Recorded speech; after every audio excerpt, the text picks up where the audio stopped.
Muy buenos días a todas y todos ustedes.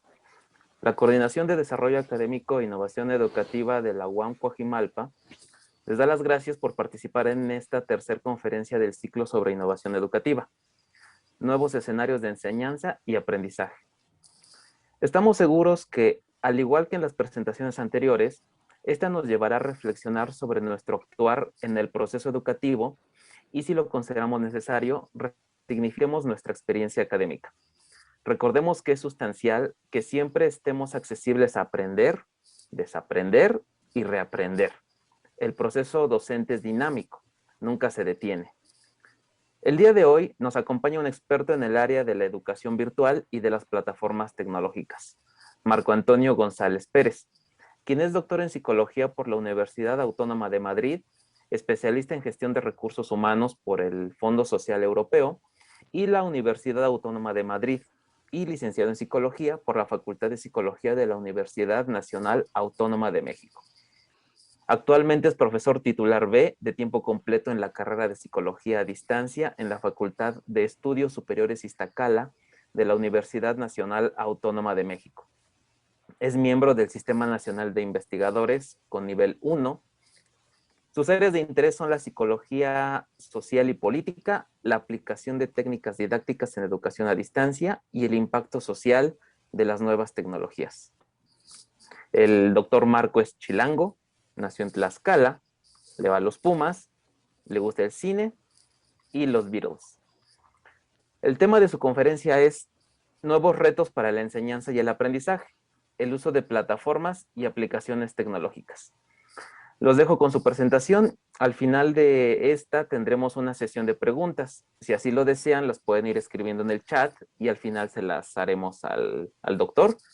Es importante señalarles que para tener una mejor calidad en la transmisión, les pedimos de favor de mantener apagado su audio y video. Pues muchas gracias, bienvenidos nuevamente y doctor Marco, todo suyo. Bienvenido. Sí, ¿qué tal? ¿Cómo están? Muy buenos días a todos y todas. Espérenme un momentito que se me atoró aquí. Bueno, pues muy buenos días. Gracias por la invitación a la UAM Coajimalpa, institución, la UAM en la que he trabajado también. He sido miembro de profesorado de la UAM Coajimalpa y de la UAM Iztapalapa como profesor invitado. Me da mucho gusto estar hoy aquí. Espero que se escuche y que se vea bien esta emisión que estoy realizando. Estoy viendo el chat, agradezco sus saludos, saludos también hasta Argentina, a Astrid Natalie, muy buenos días. Y bueno, pues voy a iniciar esta presentación, la cual es una charla informal, y iniciaré compartiendo mi pantalla. Espero que pase sin problemas. Ustedes me dicen, por favor, cuando se observe. Ya. Ya se ve, bien.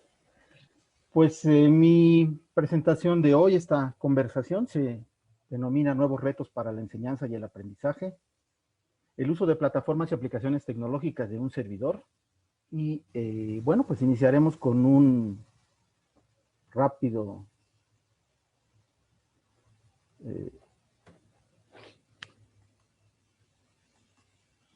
una agenda. Aquí está la agenda que estoy proponiendo.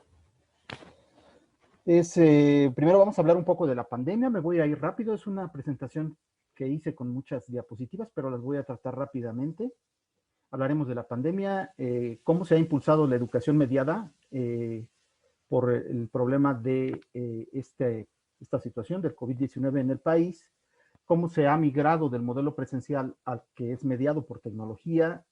Vamos a hablar de las bases didácticas que reclaman, pues, que fundamentan la relación académica a través de un nuevo modelo educativo, utilizando la tecnología. Haremos algunas reflexiones sobre las plataformas rígidas y espacios flexibles de aprendizaje, para terminar hablando un poco de las aplicaciones educativas que he utilizado, y les presentaré algunos algunos recursos digitales de aprendizaje que he desarrollado y espacios donde comparto este material. Bueno, pues aquí podemos ver que, a ver, déjenme ver si puedo mover esto un poquito. Sí. Bueno, para nadie es nuevo esta situación de la epidemia en el mundo global. Sabemos que empezó en el 2019 en China. El caso cero, hasta donde se tiene identificado, pues ocurrió en noviembre, aunque los primeros casos detectados en ese país fueron en diciembre. Se empezó a crear una situación de alarma mundial que aterriza en México en febrero del 2020, cuando se detecta el primer caso de infección por SARS-CoV-2 en el país. Y a partir de marzo del 2020, pues estamos en una Jornada Nacional de Sana Distancia, que se le ha denominado así, y que continuamos en esta situación de encierro social. Bien. Las cifras actuales, según fueron tomadas el 11 de abril, hace unos días, ocurre que hay 135.6 millones de casos confirmados en el mundo, con cerca de 3 millones de personas fallecidas. En el caso de México, pues son 2.278.000 casos confirmados y han muerto en el país por SARS-CoV-2 de manera oficial 209.212 personas. Nosotros sabemos que estos datos pues están subrepresentados tanto en los casos de contagio como en los casos de muerte en todo el mundo. Entonces, bueno, habrá que hacer unos ajustes que algunos dicen que es hasta 5 veces mayor de las cifras oficiales, pero los daños de la pandemia han sido tremendos. Esta situación en el país, pues ha hecho, y en el mundo, pero hablando particularmente de México, pues ha hecho que impacte y si la sociedad se reorganice rápidamente en distintos ámbitos. En materia educativa, pues las principales universidades del país, el TEC de Monterrey, la UAM, la UNAM, el POLI y toda la Secretaría de Educación Pública y la educación básica, pues tuvo que entrar a nuevas estrategias para poder continuar dando los servicios educativos y la formación de alumnos utilizando la mediación tecnológica. En materia laboral, pues nosotros estamos aquí precisamente en el teletrabajo, teniendo este tipo de contactos por mediación tecnológica. En materia de salud, pues también se ha hecho toda una reconversión hospitalaria en México y también de modelos de atención. En cuanto a la movilidad social, pues se ha hecho también, se ha transformado en la gente ya evita el transporte público, se utiliza más la bicicleta, se camina más cuando se puede, porque, bueno, regularmente pues estamos en la cuarentena. Y bueno, en materia familiar y en materia social, pues la cuarentena y ha obligado a la virtualidad, a que tengamos poco contacto social. Y eso por no hablar del impacto psicológico, afectivo, emocional que ha traído el hecho de estar en esta situación. Hablaremos un poco más al respecto. En términos de la educación en el país, cómo se ha visto afectada, según los datos del INE, que no es el Instituto Nacional Electoral, sino el Instituto Nacional de la Evaluación de la Educación Educativa, más de 30 millones de alumnos, según mis cuentas son 35 millones los que en todos los niveles han suspendido clases presenciales para tomar sus actividades académicas en el hogar a través de la mediación tecnológica. La siguiente cifra, que también es tomada de la misma fuente del INE, habla de que el 73.1% de la población urbana pues utilizan el servicio de Internet, que contrasta con el 40.6% de las poblaciones rurales que apenas tienen conexión. Entonces esto ha arrojado pues problemas en la continuidad de los estudios, principalmente a nivel básico y medio, donde pues ha habido una deserción y un abandono debido a que no hay condiciones para continuar con sus estudios. Hace un año precisamente elaboré una guía básica que está en un servidor de la UNAM, que pueden encontrar también en internet si les interesa, que es la guía básica para pasar de la educación presencial a la educación mediada por tecnología en los tiempos del COVID, que fue realizada a finales de marzo del año pasado y donde se detectaron una serie de problemas. Aquí hay unos 5 puntos que están mencionados, que fueron o que están referidos en el texto, pero los principales problemas son pues que no se cuenta con conectividad suficiente. Nosotros hemos visto que pues no todos utilizan banda ancha. eh, las familias, pues hay 3 o 4 participantes que están estudiando y que tienen problemas de conectividad, no se pueden aprovechar las conexiones.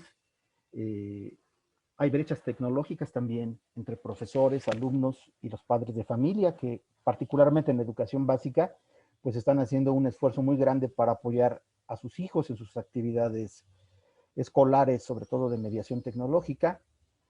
Y bueno, hay la tendencia a que algunas instituciones, particularmente universidades, pues tengan plataformas de enseñanza-aprendizaje rígidas que hacen que la relación pedagógica del profesor y el alumno pues no aproveche las posibilidades que vamos a ver más adelante sobre la flexibilidad del modelo, de la modalidad de enseñanza a distancia. En este mismo documento trabajé, por allí se mencionaba que fui coordinador de educación a distancia de la FES Iztacala, que es una dependencia, una facultad de la UNAM, y bueno, allí desarrollamos un decálogo con otros colegas, de los cuales resaltaré que cuando nosotros migramos de un modelo presencial a un modelo de educación a distancia basado en tecnología, pues las clases no son clases a distancia, porque esto implica, por ejemplo, en el salón de clases también hay distancias entre el profesor y los alumnos, y en otros tipos de educación, por ejemplo, en el sistema de la universidad abierta también son clases a distancia, sino que cuando intervienen las computadoras, los gadgets como medio para poder tener una educación, entonces las clases son mediadas por tecnología. Lo que hay son espacios de aprendizaje en la web. Esto podría parecer muy obvio, pero en ocasiones los profesores tratan de trasladar el aula física a un aula virtual y pues tratar de llevar las mismas actividades que se llevan a cabo en un salón a los espacios de las aulas virtuales, del Zoom, etcétera. Entonces, bueno, pues tenemos que comprender que no es lo mismo, son espacios de mediación tecnológica que nos permiten apoyar el aprendizaje de los estudiantes. Otras de las características del modelo es la inteligencia colectiva. En este sentido, y aprovecharé para el punto 4, la enseñanza distribuida, porque los participantes en una clase, en una actividad de una materia determinada, sobre todo a nivel superior, pues la ventaja es que podemos aprovechar esta inteligencia colectiva que se está dando en un espacio de interacción y también donde la enseñanza viene de los profesores y también de los estudiantes y el aprendizaje viene de ambas partes. El punto 5 de la interactividad que está aquí resaltado, pues se refiere a un concepto que por lo menos yo lo he aprendido de Eduardo Peñalosa, el rector de la UAM, acerca de que la característica principal de la educación a distancia es la interactividad, que no la interacción. La interactividad es la posibilidad de estar conectados y estar eh, intercambiando dudas, actividades, preguntas, reflexiones, prácticamente en tiempo real, a través pues, de las ventajas tecnológicas. Entonces estamos en un medio interactivo, que es lo que se impone en la actualidad. Me saltaré del punto 6 al 9 para hablar del 10, que se refiere a las actividades que hace un profesor o facilitador o tutor en la educación mediada por tecnología a distancia, que es construir situaciones y actividades de aprendizaje que sean significativos, ya que esa es la función docente en este tipo de modalidad. Lo importante es crear pensamiento crítico y ver los contenidos de la asignatura, pero a través de estas actividades de aprendizaje, de crear actividades de aprendizaje en la interacción educativa.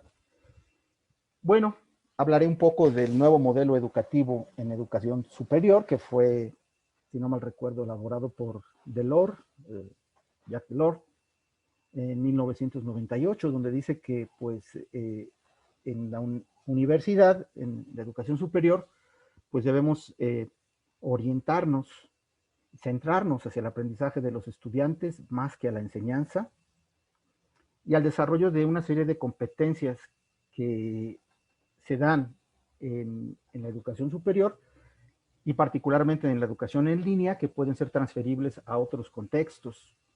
Aquí quiero hacer una reflexión en el sentido de que, dado que he trabajado mucho tiempo en la educación a distancia desde el Tecnológico de Monterrey y posteriormente en la UNAM, en la FES Iztacala, pues a veces no sabemos identificar ni los alumnos, ni los profesores, ni las administraciones escolares, que los estudiantes que llevan a cabo su modalidad a distancia desarrollan una serie de competencias que no tienen los estudiantes en el modelo presencial. Principalmente, pues el manejo de la información, con la consulta de bases de datos, el autoaprendizaje, la autoorganización, el responder a trabajo en proyectos, etcétera, que son competencias de estos estudiantes que se desarrollan muy bien en la modalidad a distancia. Bueno, pues siendo así el nuevo modelo, haremos algunas consideraciones sobre el modelo tradicional, donde el profesor pues es el que tiene el conocimiento. Recordemos un poco a Paulo Freire en esa discusión que hace de la pedagogía tradicional, en el que el profesor pues tiene todo el conocimiento y los estudiantes pues son espacios vacíos, cuencos, donde hay que poner la información y generar ese conocimiento, donde la enseñanza es prima sobre el aprendizaje. Entonces el profesor dicta su clase y el alumno toma notas y reflexiona sobre la exposición del profesor. En este modelo tradicional, pues la evaluación son exámenes de tipo memorístico, donde el alumno pues muestra lo que se entiende que es el aprendizaje, que es la memorización de datos, etc. Entonces, bueno, vamos a ver que ese modelo ya ha quedado un poco obsoleto. En este modelo, pues la adquisición, lo importante es que los alumnos adquieran un contenido determinado, previamente establecido. Ese es el objetivo de la enseñanza. Y bueno, pues es el grado, o se evalúa el grado que han adquirido los conocimientos. Como ya se mencionó anteriormente, las habilidades, actitudes y valores, desarrollarlas en los estudiantes, pues no es un propósito explícito de la enseñanza tradicional, del modelo tradicional. El nuevo modelo educativo, pues parte del hecho de que el estudiante es el constructor de su propio conocimiento y que todos los conocimientos nuevos están antecedidos por una situación anterior en términos constructivos, pues en conocimientos previos, sobre esos conocimientos previos se van construyendo otros conocimientos y estos se llevan a cabo a través del ejercicio activo de los estudiantes que buscan descubrir, comprender y aplicar información para convertirla en conocimiento y de la interacción social que tienen los estudiantes con otros compañeros y con el profesor en este proceso educativo. Entonces, estas serían las características que muy bien pueden ser aprovechadas, o todo este proceso que está aquí referido se puede dar en el modelo a distancia, que es un modelo muy activo. Y también, pues, otra característica del nuevo modelo educativo es el aprendizaje experiencial y situado. Es el hecho de que todos los contenidos pueden ponerse a prueba a través de una serie de ejercicios de aprendizaje que pues pueden llevarse a cabo en la práctica y sobre todo ubicándolos en el contexto social del estudiante. El impacto del nuevo modelo educativo pues es a nivel cognitivo, de actitudes, valores, etc. Entonces, bueno, tiene esas ventajas. Bueno, ahora voy a adentrarme un poquito en los principios de la educación a distancia. Aquí hay un documento que es el modelo educativo del SUAYED de la UNAM, que fue elaborado en noviembre del 2013. Es un documento que es muy interesante. Pienso que es uno de los primeros documentos donde se establecen los lineamientos de una educación a distancia y que ha tenido varias ediciones. Cada 2 años se actualiza el documento y que además curiosamente es poco conocido por los profesores y los alumnos del modelo educativo en la UNAM. 3 de los principios que aquí aparecen yo creo que son fundamentales. El primero es la flexibilidad entendida como la posibilidad de que tenemos en el sistema del SUAYED o del sistema educativo a distancia, utilizando tecnología, es que los alumnos pues pueden avanzar a su ritmo. Eso es un poco difícil de cubrir porque hay una serie de requisitos administrativos, pero hay ejemplos muy brillantes en la universidad, sobre todo el bachillerato a distancia de la UNAM, donde hacen que los alumnos pues vayan avanzando a su propio ritmo y que no haya reprobación, sino en las materias cuando alguien no va avanzando de la unidad 1 a la unidad 2, tiene que volver a repetirla hasta que termina las unidades que conforman una asignatura, pues puede pasar a tomar otra asignatura. Pero ahí el alumno, pues a través de la flexibilidad que se genera, pues va avanzando de acuerdo a las condiciones sociales que tiene. La innovación también es una característica, dado que se pueden generar recursos digitales de aprendizaje, tanto el profesor como los alumnos, y tener un diálogo académico didáctico a partir no solamente del trabajo tradicional de hacer resúmenes, hacer trabajos por escrito, sino que se pueden aprovechar la multimedia que se tiene a disposición, tanto el profesor como los estudiantes. Y finalmente, pues el punto número 6 que estoy resaltando, que es la corresponsabilidad en el avance escolar de los estudiantes, que es principalmente una responsabilidad del estudiante, pero también del profesor, que genera recursos, que genera posibilidades para que el alumno vaya avanzando. Bien, ahora voy a hablar de las plataformas rígidas y los espacios flexibles de aprendizaje. Las plataformas rígidas, pues digamos que son, aquí las estoy poniendo en orden de rigidez, no sé si ustedes están de acuerdo con esta selección. La más rígida pues, sería Moodle, después Teams, Google Classroom y después Edmodo. ¿Cuáles son las características de las plataformas rígidas? Pues que existe un control académico administrativo, por lo menos Moodle en la UNAM y sé que en algunas otras universidades, lo que se hace es que hay un gestor administrativo que es el que lleva los cursos. Y bueno, es el que está supervisando que el profesor entre y que los alumnos entren y que todo lo que está subido en Moodle como actividades, pues se vayan llevando a cabo en tiempo y en forma. Al menos en el SUAYED de Psicología de Iztacala es así. Se va orientando más hacia la enseñanza porque todo está planeado y las actividades están determinadas en la plataforma. Aquí aparece este concepto de las actividades planeadas, que en el caso, por ejemplo, de Moodle, pues es complicado a veces modificarlas porque hay sistemas de Moodle o universidades que utilizan Moodle que no permiten que se modifique las actividades que están allí subidas. Y tiene un calificador donde cada vez que lleva a cabo las actividades el alumno, pues se van sumando, ¿no? Entonces, en ese sentido, pues Moodle es muy rígido. Esta es una estructura, es un esqueleto que se le puede denominar, que tiene muchas aplicaciones y es muy interesante, pero que tiene esa característica.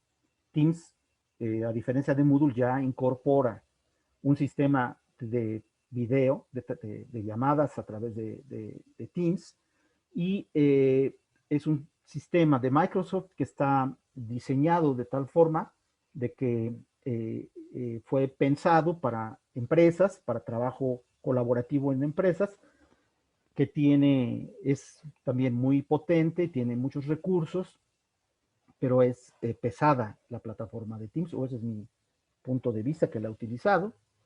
Google Classroom es mucho más amable en su diseño, se pueden cambiar son administradas por el mismo profesor o inclusive el profesor puede compartir la administración con alumnos y uno puede ir modificando, es más flexible Google y tiene la ventaja de que Google Classroom, cuando alguien hace un diseño en Google Classroom, pues une todo lo que es el sistema de Google, de todas las aplicaciones de Google, en el mismo espacio.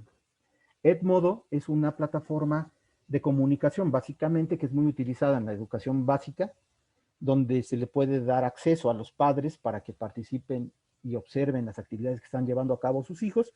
Tiene un diseño similar a Facebook, es bastante simple para usarlo y les digo, pues es un sistema, una plataforma educativa de comunicación y de supervisión de actividades. Bueno, me interesan en particular estos espacios flexibles de aprendizaje, donde se autogestionan o cogestionan las actividades entre profesores y alumnos, donde se va más orientado hacia el aprendizaje. Hay creación de... La tarea del profesor consiste en crear experiencias para que el alumno las pueda llevar a cabo y la idea es pues poder evaluar más que calificar las actividades en las que estuvo el estudiante. Nosotros conocemos Facebook, la plataforma, la red social más utilizada. Uno puede utilizar Facebook a través de los grupos de Facebook para crear materias. Y bueno, allí pues no es necesaria la autenticación del participante, es muy flexible, se pueden subir videos, se pueden subir audios, encuestas, discusiones, foros. Es un poco desorganizado Facebook, pero es de fácil acceso y los alumnos pueden entrar sin ningún problema. Recordemos que, como hablaba hace un momento, al inicio de la conversación, pues no todos los estudiantes tienen conectividad en sus casas de banda ancha o no tienen conectividad y tienen que buscar lugares para poder conectarse. Y bueno, en el caso de estas espacios flexibles de aprendizaje, pues lo pueden consultar desde el celular. Twitter es un espacio que poco se ha explotado para la educación. En mi caso, yo lo utilizo mucho y ahorita les voy a poner unos ejemplos donde uno puede subir. Twitter permite crear hashtags que son micrositios. Uno puede crear un hashtag, un gato, por ejemplo, una de mis materias es hashtag 902, que así es la clave de mi materia, hashtag 902 coronavirus. Entonces, cada vez que subo una actividad, pongo el hashtag y los alumnos entran a ese hashtag y pueden ver todo lo que se ha escrito sobre esa actividad. Entonces, es un espacio, un micrositio para todos los participantes que tienen el mismo hashtag, de tal manera de que se pueden subir, y lo vamos a ver, a través de vínculos de Internet, espacios de trabajo colaborativo en Word, páginas de Excel, videos, eh, audios realizados en podcast en Spreaker, y bueno, lo que yo usualmente hago es llevar a cabo algunas asignaturas utilizando Facebook y Twitter. Facebook como plataforma y Twitter como actividades flexibles. Bueno, en España, a partir de la pandemia, hay muchos artículos muy interesantes de cómo se utilizan la WhatsApp y también Telegram, donde uno puede vincular igual material digital y los estudiantes que están en regiones rurales o en algunos sitios, lo que tienen a la mano es el teléfono, el smartphone, y pueden llevar a cabo sus actividades utilizando estos mensajeros. Entonces, bueno, sí es importante hacer esta distinción. Ahora bien, sobre toda esta discusión del modelo tradicional contra el nuevo modelo educativo, No quiere decir que los profesores tradicionales que hemos aprendido a través de la cátedra y que hemos tenido profesores tradicionales, pues estemos mal o seamos unos malos profesores. Hay excelentes profesores que dictan cátedra y que pueden llevar a cabo sus plataformas rígidas porque les gusta estructurar sus clases, tienen su material ya muy diseñado, no se modifica el material, etcétera. Y bueno, bajo ese perfil didáctico, la plataforma rígida puede funcionar perfectamente. Y para otros tipos de profesores que tienen una relación más directa con los estudiantes, que les interesa conocer sus actividades, se incorporan inclusive en trabajos donde los mismos profesores participan con los estudiantes, pues pueden utilizar los espacios flexibles. Muy bien. Bueno, seguiré en esta plática. En cuanto a las aplicaciones educativas, las apps son muy útiles para la educación móvil o la educación ubicua, como se le denomina ahora. Entonces, la educación móvil quiere decir que donde estemos, utilizando el celular o una tablet, pero particularmente el celular, podemos tener una interacción educativa con nuestros estudiantes. Y podemos trabajar utilizando el smartphone y los gadgets que tengan conectividad a la red, ya sea la red pública o algún Wi-Fi que esté en algún sitio. Bueno, hay una serie de aplicaciones educativas que son muy interesantes. Yo aquí pongo 4 ejemplos, que sería Evernote. Evernote, y aquí aparece lo que se le denomina el widget, tal como aparece en el celular. Y entonces en Evernote nosotros podemos compartir archivos, compartir fotografías, hacer mensajes de voz o hacer un podcast para compartir. Y el Evernote tiene su propio WhatsApp, es decir, a los alumnos que tenemos conectados en nuestra clase, podemos tenerlos conectados en Evernote y mandar notas a través de su propio mensajero. Es muy importante o muy interesante explotar Evernote como una herramienta de trabajo académico. Trello es un sistema que tiene, bueno, tanto Evernote como Trello tienen su versión para el celular, para el móvil y también para la laptop. En Trello lo que se hace es la gestión de proyectos a través de, que anoté el nombre, el método Kanban. El método Kanban, que es un método japonés donde se establecen actividades a desarrollar, actividades en ejecución y actividades terminadas. Aquí cada columna tendría esa actividad.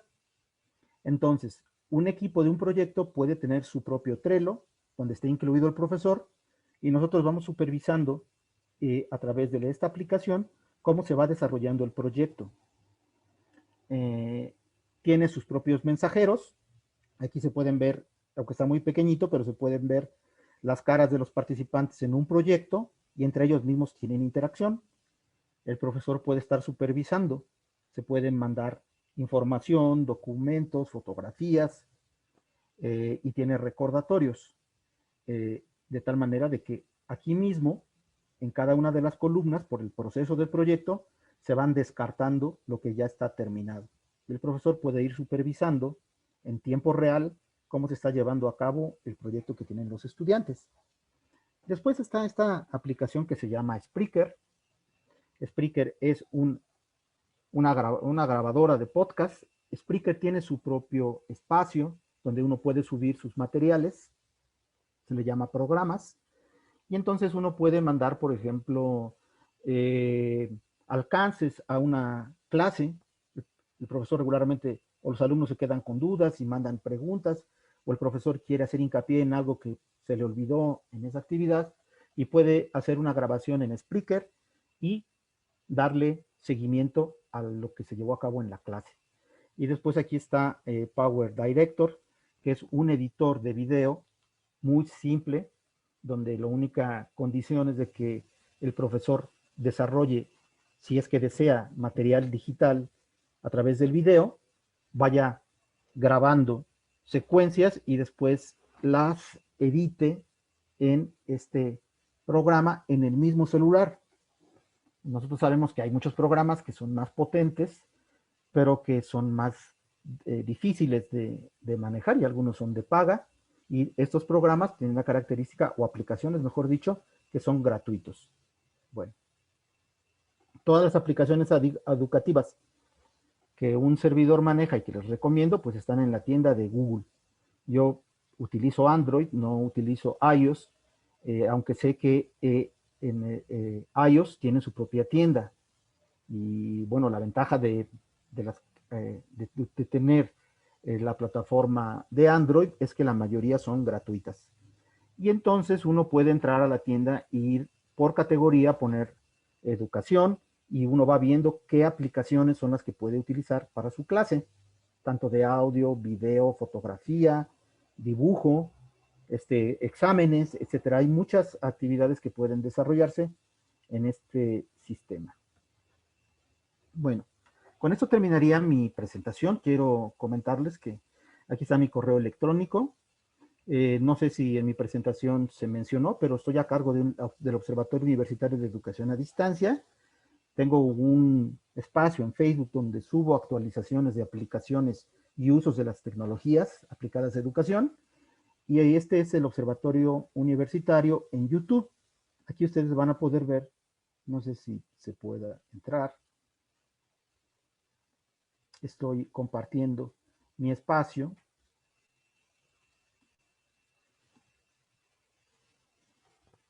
Bueno, este es mi espacio del observatorio, donde hemos desarrollado una serie de materiales digitales o recursos digitales de aprendizajes que se pueden ver en la lista de reproducción. Aquí, por ejemplo, pues vienen algunos temas de psicología, teorías en psicología, tutoriales y temas de la materia en la que imparto clases, ¿no? Y aquí, por ejemplo, en los tutoriales se pueden ver todo lo que tenemos. Algunos tienen que ver con procesos de los estudiantes. No sé si se escuche, pero este es el intro de uno de nuestros videos que desarrollamos. Es Y, que hay que hacer el cambio de pantalla, doctor. Seguimos viendo la pantalla con las ligas. bueno, entonces, bien. Me voy a tratar de salir. A ver si aquí. ¿Se cambió? Todavía no. Voy a dejar de compartir la pantalla Sí, y ya. voy a volverla a compartir aquí. Ya. Ya.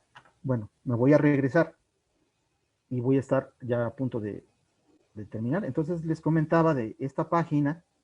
Si le dan clic, les voy a dejar la presentación. Es el Observatorio Universitario de Educación a Distancia. Y bueno, pues aquí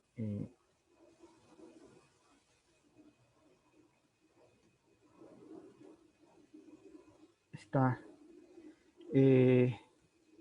los canales, las listas de reproducción, donde vamos agregando. Por ejemplo, tenemos un seminario de mujeres, donde hacemos una serie de videos, de mujeres en educación superior, rezago y abandono. Pero estaba comentándoles de los tutoriales, porque sí es importante. Por ejemplo, aquí tenemos algunos de Audacity.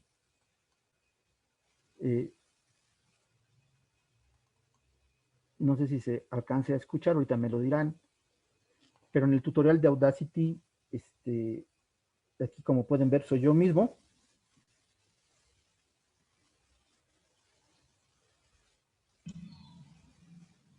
Bueno, voy a adelantar tantita la grabación, donde pues estoy comentando cómo se puede utilizar.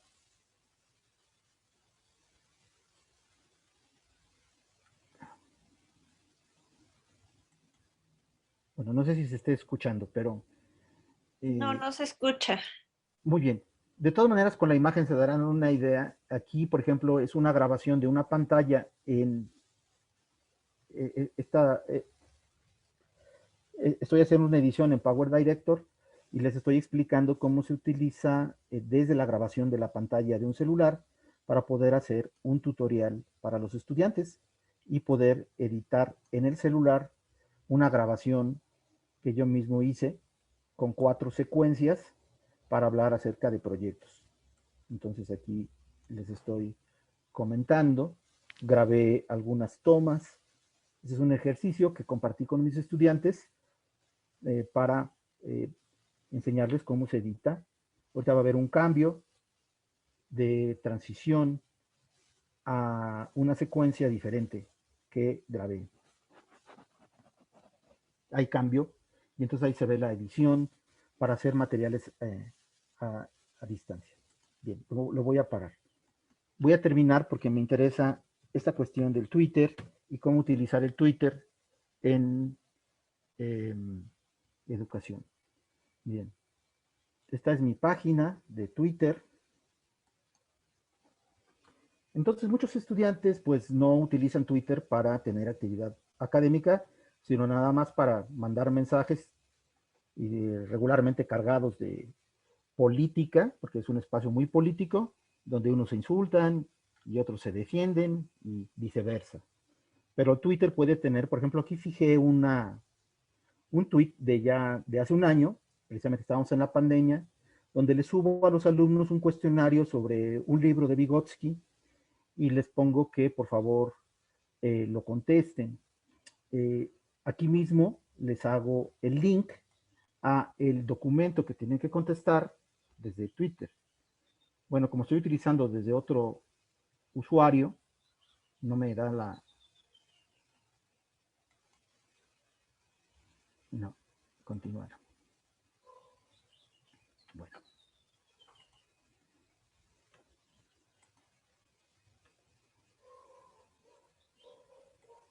Bueno, aquí es, este es el hashtag de la materia. A ver si puedo entrar, porque aquí estoy directamente.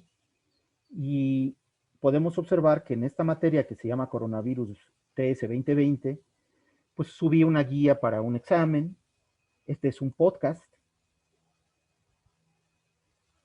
Y bueno, aquí vienen la grabación que les hice a mis alumnos con la cara del Dr. House para que estén preparados para el examen que van a llevar a cabo. Entonces aquí se escucharía la grabación que estoy compartiendo y después vienen otras actividades. Por ejemplo, esta actividad que aparece aquí, pues es un video sobre algunas pues señalamientos que les estoy haciendo a mis estudiantes. Y bien, entonces la ventaja de Twitter es que podemos contar con estos espacios privados que son micrositios. Puedo subir encuestas como esta del impacto COVID-19 en el desempeño académico. Les puedo subir una lluvia de palabras. Cuando revisamos un texto, hay un programa que indica de ese texto cuáles son los temas principales y entonces reflexionamos en esta lluvia o mapa de palabras, que eso lo acabo de subir el 20 de marzo para poder discutir con los estudiantes. Y bueno, pueden ver que hay videos, por ejemplo, aquí hay una recomendación a una película y les puedo subir el tráiler de la película que quiero que vean para después discutirla en clase. Y bueno, esta es una manera muy directa para motivar a los estudiantes a la participación y que siempre estemos conectados en las actividades de la clase. Aquí hay una liga a otro cuestionario sobre percepción del manejo de la información del coronavirus. Los invito a conferencias, por ejemplo, aquí del doctor Pablo Fernández, les digo que se inscriban. Y bueno, tengo este tipo de actividad con mis estudiantes utilizando Twitter. Bueno, me saldré de aquí. Esta es mi presentación. Y bueno, pues muchas gracias. Ha sido un poco rápido todo, pero fueron muchos temas. Y pues muchas gracias. Muchísimas gracias, doctor Marco. En este momento vamos a iniciar con un breve periodo de tiempo para preguntas y respuestas. Para llevar un orden, sí les pediría mucho de favor, si me anotan en el chat, tengo una duda o algo, y ya para llevar un orden, ¿no? Veo que algunos están levantando ya la manita. Ok, vamos con Fernando Contreras de la UAM Xochimilco. No sé si gusta aparecer a cámara o anota su pregunta por el chat. Está bien si la puedo hacer verbalmente. Claro, adelante.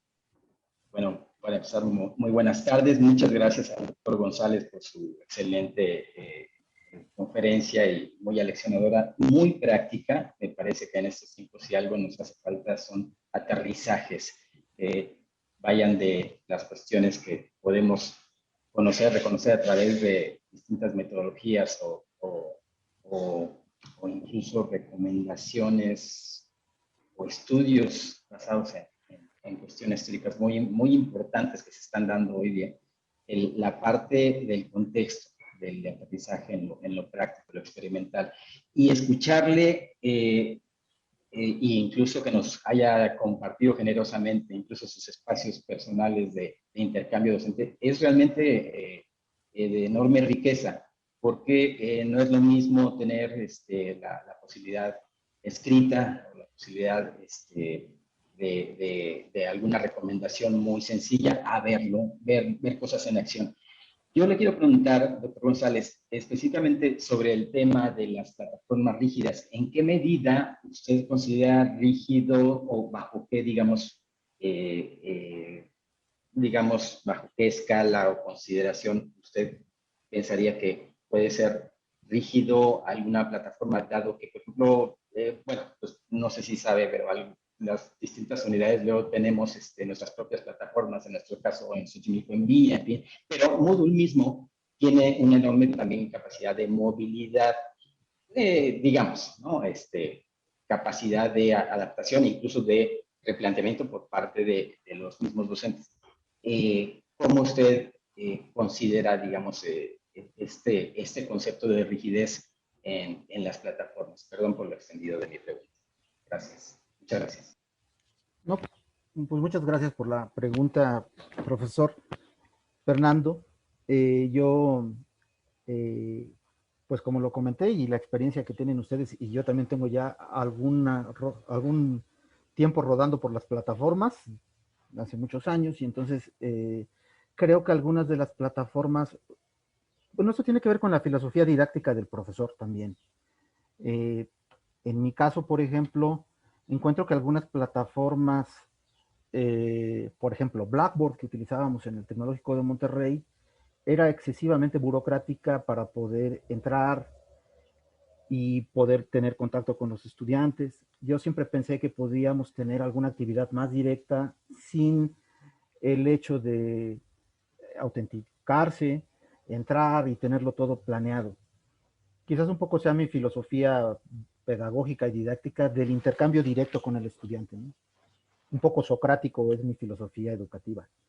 Pero indudablemente que estas plataformas, por ejemplo, en mi experiencia Moodle, en ocasiones los administradores de la plataforma hacen muy rígido el sistema, porque por ejemplo en el sistema de tutorías de la UNAM, que está en Moodle, el profesor no puede modificar los contenidos porque no tiene esos accesos.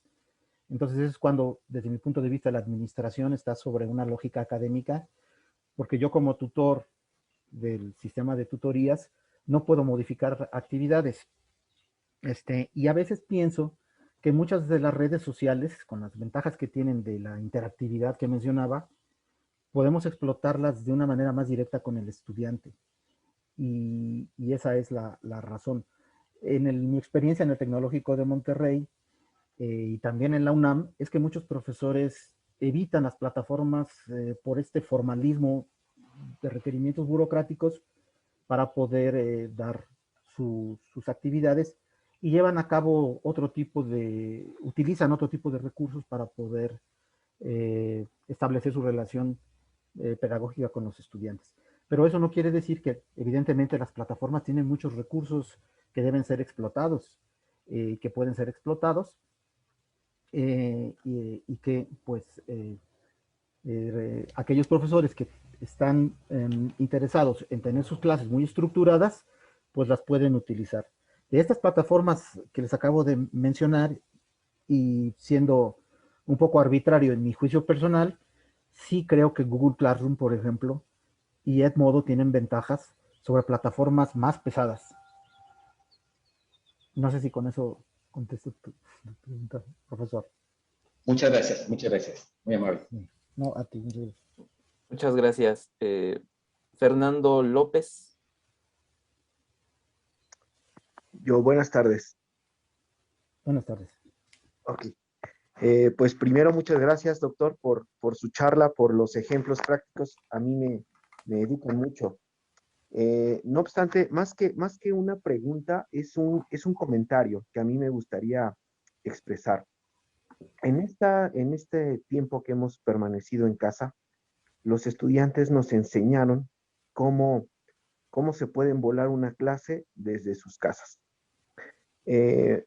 Yo no creo o no asumo que mis materiales sean los mejores, pero sí he invertido tiempo en generar videos, en generar tutoriales, en generar materiales, y los alumnos no los ven.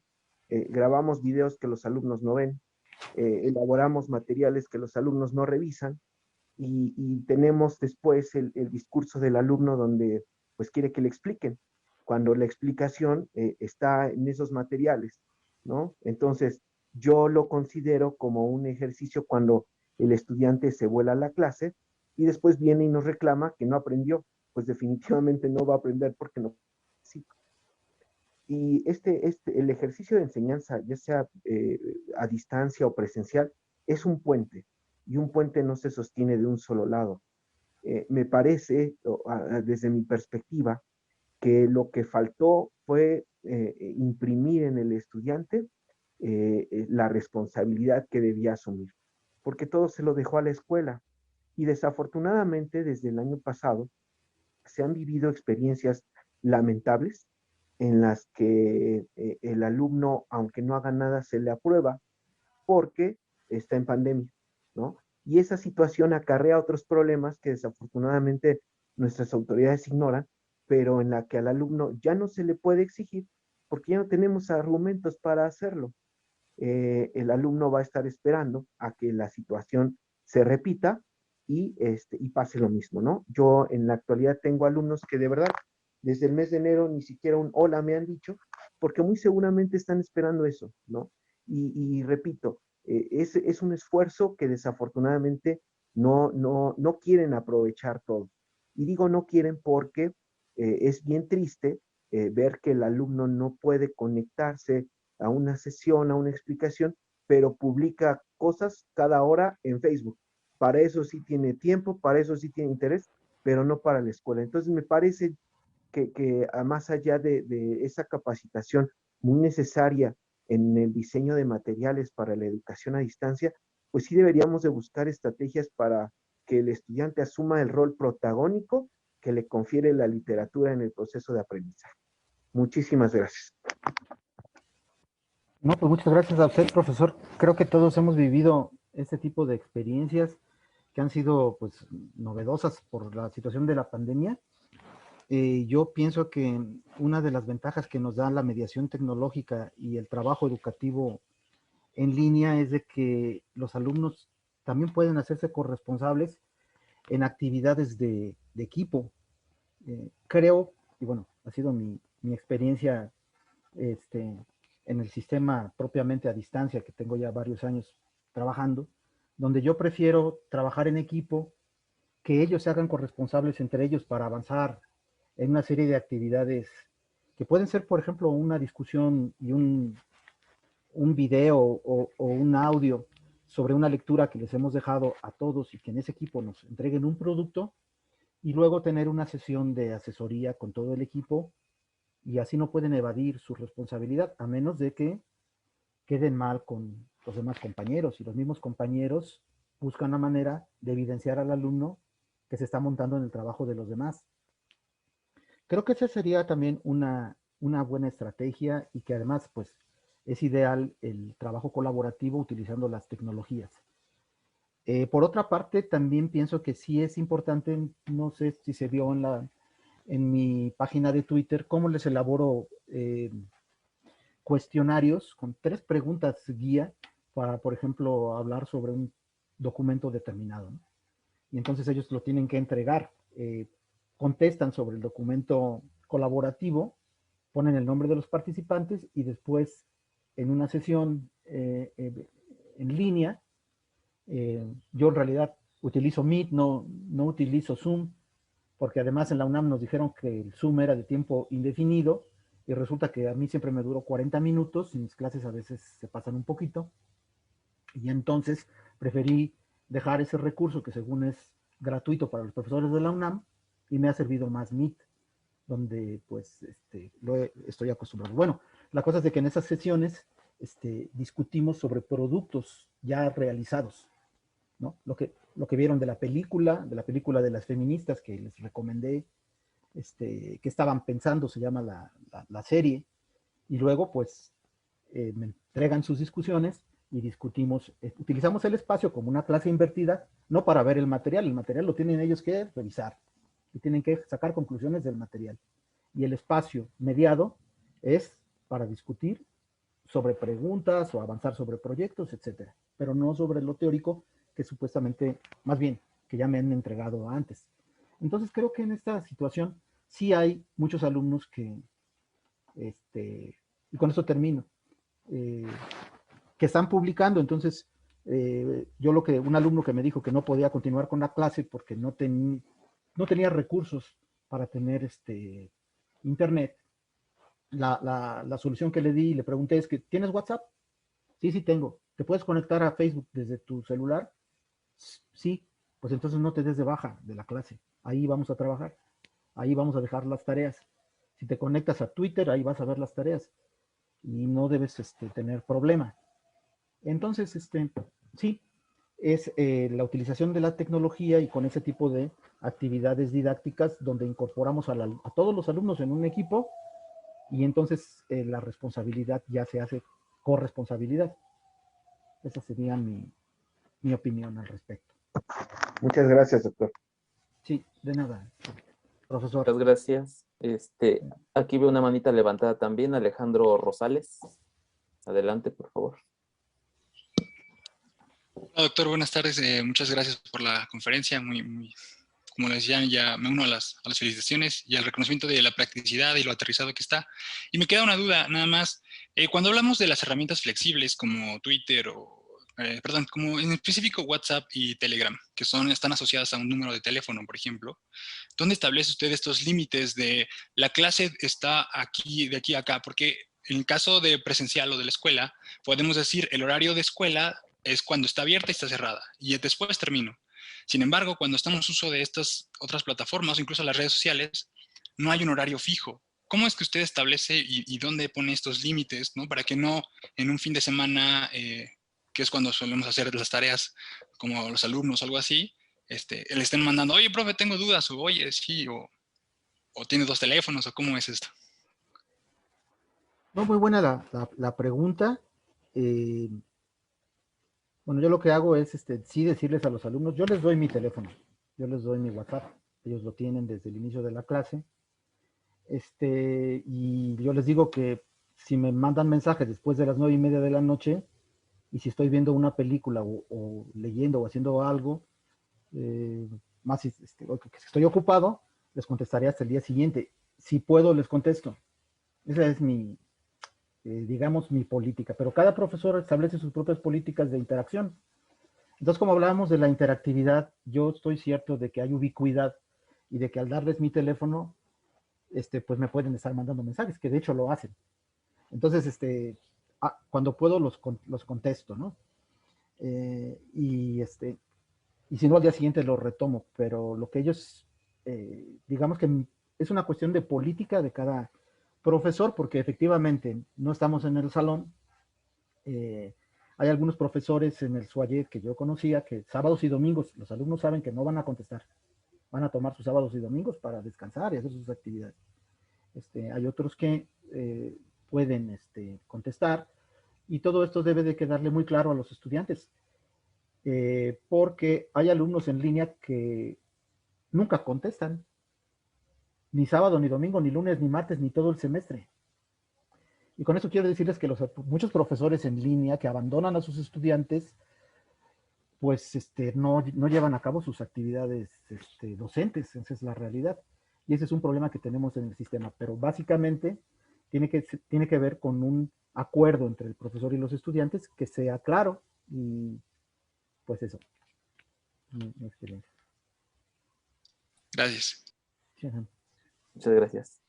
Bueno, hay otra mano levantada. Luchi, adelante. Hola, muy buenas tardes. Yo estoy aquí en Colima, desde la Universidad de Colima. Yo trabajo para la red de bibliotecas, soy responsable de la Biblioteca del Área de Investigación, de la Biblioteca de Ciencias. Pero también tenemos algunas actividades, no propiamente clases, tenemos también algunos cursos de capacitación en línea y tenemos algunas actividades como clubes de lectura. Y algo que me llama la atención en general es que efectivamente los alumnos de pronto ponen 20,000 pretextos para no entregar a tiempo, que porque se les terminaron los datos, que porque el internet no sé qué, que porque el teléfono guaraguara, que porque la computadora.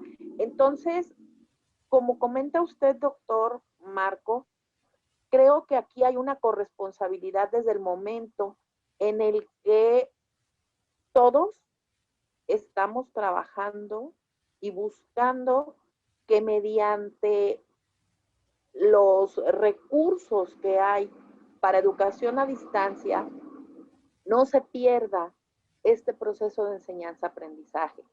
Es verdad que hay muchas plataformas, es verdad que hay muchísimas herramientas tecnológicas, pero también hay una gran verdad. No todos los profesores tienen las habilidades para manejarlas.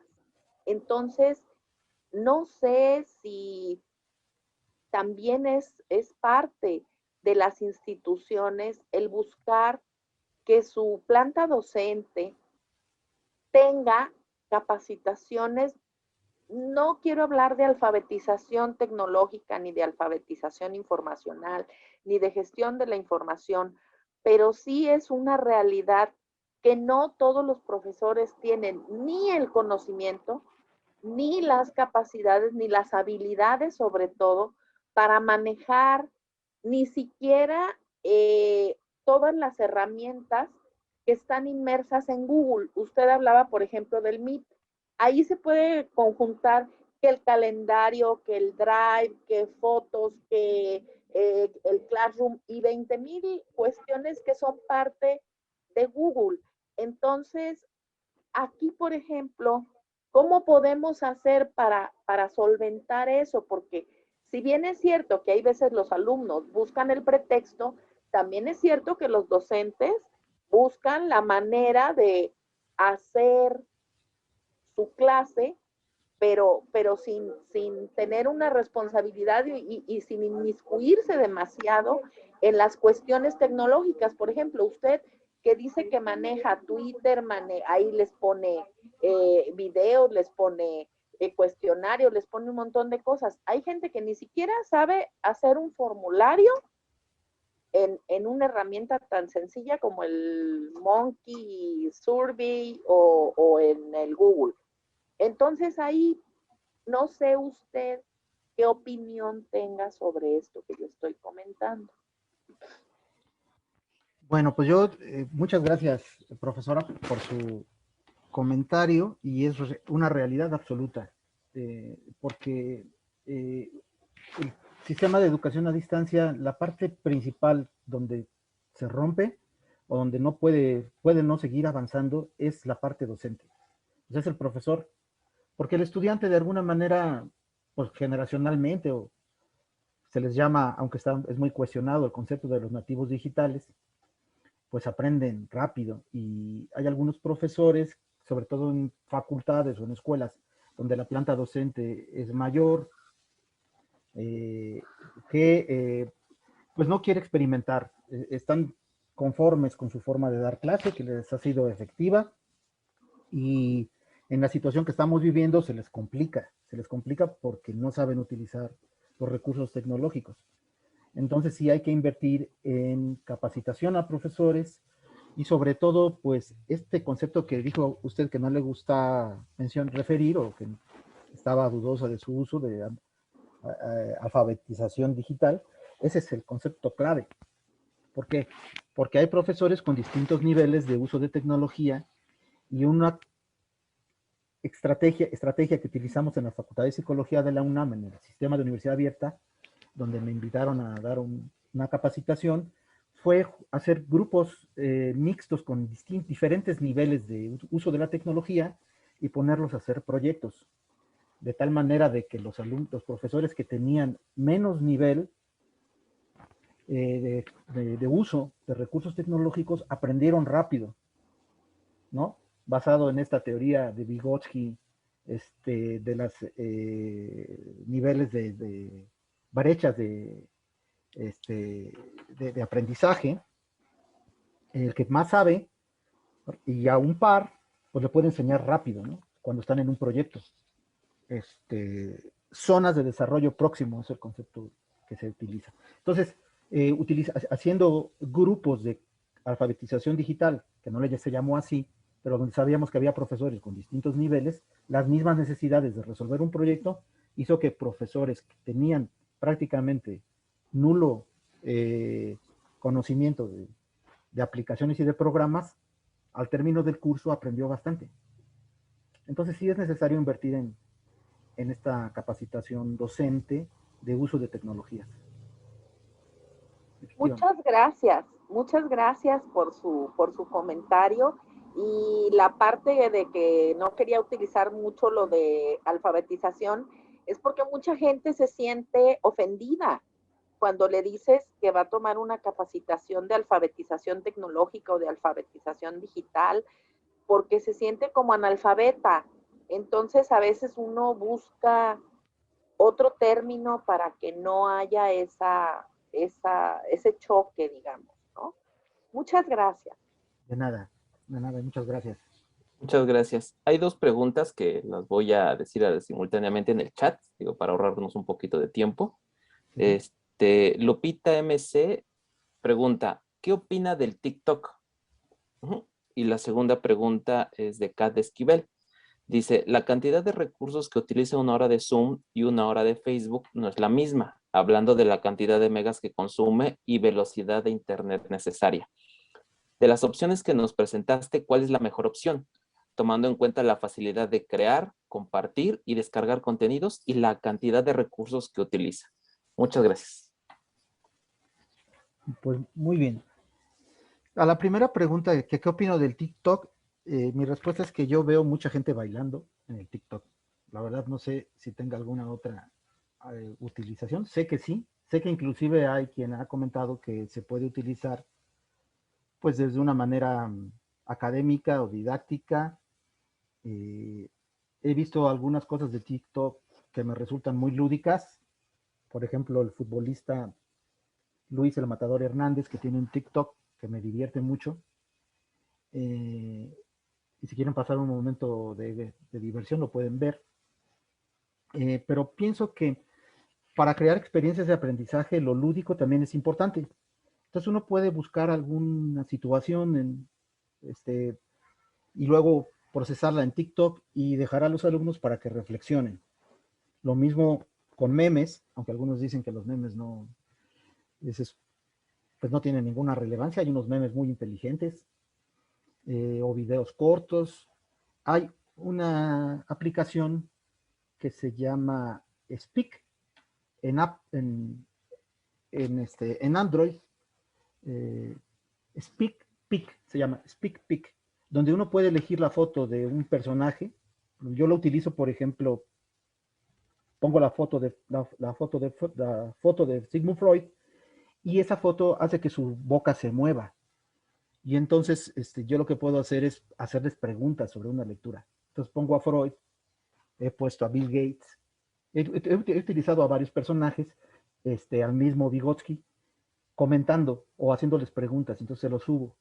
Y les llama mucho la atención esos tipos de utilización de pequeños recursos tecnológicos, lúdicos, que pueden ser interesantes para la enseñanza, ¿no? se utilizan como pretextos como disparadores de alguna reflexión. Igual las fotografías uno las puede modificar a través de muchos programas que hay también en Android. De hecho, yo he dado cursos en la UNAM sobre utilización de diseño de fotografías, manipulación de audios, cambiándoles el audio, en fin. Entonces, sí se pueden utilizar como disparadores de una reflexión determinada. Esa es mi utilización. Y en cuanto a los recursos que se gastan, pues efectivamente los recursos que más se gastan son en los videos en streaming, las videoconferencias en streaming. Y hay algunas otras que gastan menos recursos. Hay, por ejemplo, uno que se llama Padlet. Es una aplicación donde uno puede inclusive diseñar su curso y subirlo en Padlet. No sé si conozcan ese programa, se los recomiendo, donde también a manera de post-its está la unidad 1, la unidad 2, la unidad 3, la unidad 4, con una serie de ligas, y uno puede en este programa de Padlet grabar directamente de la computadora audios, videos y subirlos en el programa. Es muy interactiva, no gasta muchos recursos, puesto que los podemos utilizar desde la computadora y se pueden utilizar para diseñar todo un curso, o si no, partes del curso.